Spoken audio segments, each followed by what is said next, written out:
दोस्तों आज मैं आपको बताने वाला हूँ कि आप बीएसटीसी या फिर कोई और एग्ज़ाम है उसको किस तरह से क्वालिफाई करें। दोस्तों यानी मेरा जो अनुभव है वो अनुभव आप लोगों के सामने शेयर कर रहा हूँ। तो चलो स्टार्ट करते हैं। तो मान लीजिए कि मैं बीएसटीसी का एग्ज़ाम की तैयारी कर रहा हूँ। तो मैंने बीएसटीसी का एग्ज़ाम का 2 बार मैंने एग्ज़ाम दे चुका हूँ, 3 बार दे चुका हूँ, लेकिन उसमें से फेल हो गया। क्यों हुआ और क्या कारण था? वो कारण भी मैं आपको इसी वीडियो के अंदर बताने बताने वाला हूँ। तो सबसे पहले आपको बीएसटीसी आप बीएसटीसी की तैयारी कर रहे हो, तो आपको सबसे पहले किन-किन चीज़ों की जानकारी होना ज़रूरी है और क्या करना चाहिए और कैसे तैयारी करनी है? तो सबसे पहले आपको सिलेबस की जानकारी होना ज़रूरी है। सिलेबस कौन-कौन सा सब्जेक्ट पढ़ना है और उस सब्जेक्ट के अंदर कौन-कौन से टॉपिक पढ़ने हैं, आपको उसकी जानकारी होनी चाहिए। आपके पास सिलेबस का डेटा होना चाहिए। उसके बाद आपको आना है नोट्स पर। आपके पास जो सिलेबस है, उस सिलेबस के जितने भी टॉपिक हैं, उसके नोट्स होना बहुत ज़रूरी है दोस्तों। हाँ दोस्तों, नोट्स होना बहुत ज़रूरी है। और उसके बाद आपने नोट्स बना दिए अच्छे से और आपको रिवीजन करना ज़रूरी है। आपको रिवीजन करना चाहिए दिन में 5 से 10 बार। मैं कहता हूँ अगर आप शुरुआत में अगर 3 या फिर 2 या फिर 4 एक टॉपिक को 5 या 10 बार अगर रिवीजन करते हो, ओनली फॉर आपको रिवीजन करना है, रिवीजन करके छोड़ देना है, आपको रटने की कोशिश नहीं करना है। हाँ दोस्तों, रटने की कोशिश नहीं करना है। मान लीजिए आप जीके पढ़ रहे हो और जीके में आप कितना रटोगे? आप जो रट रहे हो वो संभावना कम भी रह सकती है कि क्या हो जाए, क्योंकि हर टॉपिक से आपको मान के चलना है कि हर टॉपिक में 1 या 2 लमसम 3 प्रश्न ही पूछे जाते हैं, ज़्यादातर नहीं पूछे जाते हैं।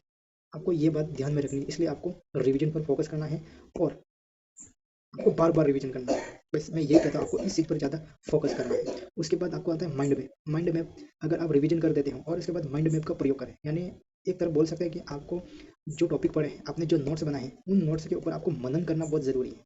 हाँ दोस्तों, मनन करना यानी उस टॉपिक के ऊपर चर्चा करना बहुत ज़रूरी है कि मैंने कितना याद किया, क्या मैंने जो नोट्स लिखे वाक़ई में मुझे याद है या नहीं है, उसका आपको क्या करना है? मनन करना है। मनन करने का बेस्ट तरीका है माइंड मैप का उपयोग करें। और उसके बाद आता है कि आपको प्रैक्टिस। आपके पास सिलेबस हो गया और नोट्स बन गए, रिवीजन कर रहे हो और माइंड में डेली आपको मनन कर रहे हो, आपको याद हो रहा है। अगर आप उसके बाद आपको आता है प्रैक्टिस, आपको प्रैक्टिस करना है। हाँ दोस्तों, प्रैक्टिस। दोस्तों, प्रैक्टिस एक ऐसी चीज़ है, यानी यहाँ पे मुझे एक बात याद आ गई कि ब्रूस ली की जो एक बात मुझे अभी भी याद है। मैंने कहीं सुनी थी सोशल मीडिया के ज़रिए, किसी टीचर ने कहा था कि ब्रूस ली की जो एक टाँग थी ना, वो 1 इंच कम थी। अगर इंसान की एक टाँग अगर वर्तमान में देखा जाए तो वो लंगड़ा के चलने लगता है। लेकिन ब्रूस ली की एक टाँग 1 एमएम कम होने के बावजूद भी वो परफेक्ट था और किसी से भी फाइट करने में सबसे तेज़ था। कराटे, कुंग-फू वो सबको आता था। और उस बंदे ने कहा, ब्रूस ली ने कहा कि मुझे उस व्यक्ति से डर नहीं लगता है, जिस व्यक्ति ने 1000 किक को एक-एक बार प्रैक्टिस किया है। मुझे उस व्यक्ति से डर लगता है, जिस व्यक्ति ने एक किक को 1000 बार प्रैक्टिस किया है। इसलिए आपको एक टॉपिक को इतना प्रैक्टिस कर देना चाहिए कि आपको वो टॉपिक रात को नींद में भी पूछ लेना, तो आपको याद आना चाहिए कि ये यहाँ पे है, ये यहाँ पे है, वो यहाँ पे है ना? तो इसलिए आपको प्रैक्टिस बहुत ज़रूरी है। प्रैक्टिस अगर आपको बीएसटीसी कर रहे हो, तो आपको प्रैक्टिस अधिकतर रीजनिंग और जीके में करनी है। हाँ दोस्तों, रीजनिंग और जीके और उसके साथ-साथ आता है टीचिंग एप्टीट्यूड। हाँ दोस्तों, उसके साथ-साथ आता है टीचिंग एप्टीट्यूड भी आता है, जिसकी प्रैक्टिस बहुत ज़रूरी है।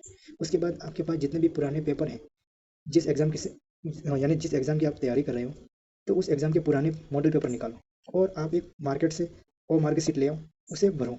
हाँ दोस्तों, आप उसे ज़रूर भरें, बार-बार भरें।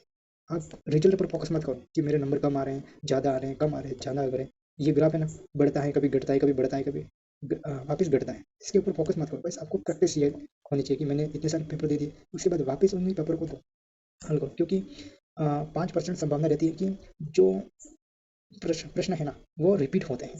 हाँ दोस्तों, कुछ प्रश्न ऐसे हैं जो रिपीट होते हैं, तो आपको पेपर पर जितना फोकस करोगे उतना फ़ायदा है। पुराने पेपर हल करें, बस मेरे कहने का मतलब यही है। और उसके बाद आपको टारगेट सब्जेक्ट, आपको जब पढ़ने के लिए बैठते हो, तो आपको टाइम टेबल के ज़रिए नहीं बैठना है, आपको टारगेट बनाकर पढ़ना है कि मुझे 1 दिन के अंदर ये टॉपिक मुझे निपटाना है तो है, मुझे 1 दिन के अंदर इसकी प्रैक्टिस करनी है तो है।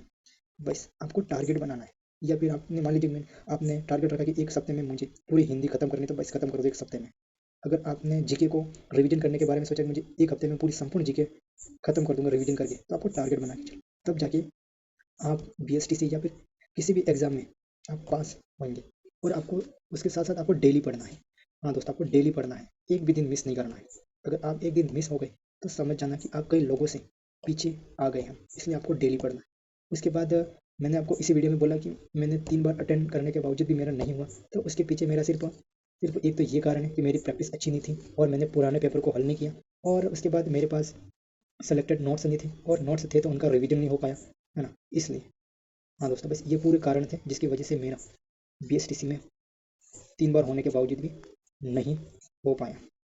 तो आई होप कि वीडियो आपको पसंद आया। अगर वीडियो पसंद आया है तो लाइक करें, कमेंट करें, ताकि ऐसे ही वीडियो आप तक मिलते रहें और आपको सही गाइडलाइन मिले, है ना दोस्तों। तो चलते हैं। Thank you so much.